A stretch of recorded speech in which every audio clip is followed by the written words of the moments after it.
మంత్రం చాలా పవర్ఫుల్ హనుమాన్ మంత్రం. ఈ మంత్రం చాలా సులభమైనది కూడా.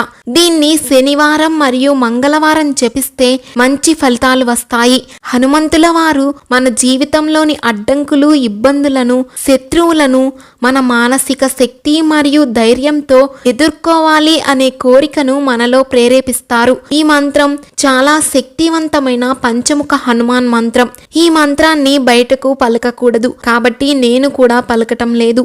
ఈ మంత్రం వలన మనకి రక్షణ కలుగుతుంది. ఈ మంత్రం చాలా శక్తివంతమైన శ్రీ పంచముఖ హనుమాన్ కవచంలోనిది. ఈ మంత్రాన్ని ప్రతిరోజు కూడా 33 సార్లు జపిస్తూ ఉంటే ఎక్కడలేని శక్తి వస్తుంది.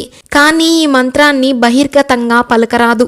మననం చేసుకునేదే మంత్రం కాబట్టి మననం అంటే లోపల నాలుక కూడా కదలకుండా మనస్సుతో ఎప్పుడైతే మంత్రం ఉచ్చరిస్తామో దాని యొక్క శక్తి కొన్ని వేల రెట్లు ఎక్కువ అవుతుంది. అందుకనే ఋషులు, మునులు తపస్సు చేసేటప్పుడు కేవలం మనస్సుతో మాత్రమే చేసేవాళ్ళు కాబట్టి వాళ్ళ మాటలు శక్తివంతంగా ఉంటాయి. గాలిలో కలిసేటట్టుగా మంత్రం ఎప్పుడూ చెప్పకూడదు. మంత్రం యొక్క శక్తి మనలో ఉండాలి కాబట్టి ప్రతిరోజు కూడా శ్రద్ధగా కూర్చుని మనస్సులో ప్రతిరోజు 33 సార్లు మంత్రం జపించటం వలన అపారమైన శక్తి మనకు లభిస్తుంది. మరియు ఎటువంటి సమస్యనైనా సరే ఎదుర్కోగల శక్తి హనుమాన్ మనకి ప్రసాదిస్తాడు. దీనికోసం ఎటువంటి పూజ చేయనవసరం లేదు. మనస్సుతో మంత్రాన్ని జపిస్తూ ఉంటే చాలు. హనుమాన్ ఆలయానికి నేరుగా వెళ్ళి హనుమాన్ని ఆరాధిస్తే మనకి ఎప్పుడూ కూడా శీఘ్ర ఫలితాలు వస్తాయి కానీ చాలా తక్కువ.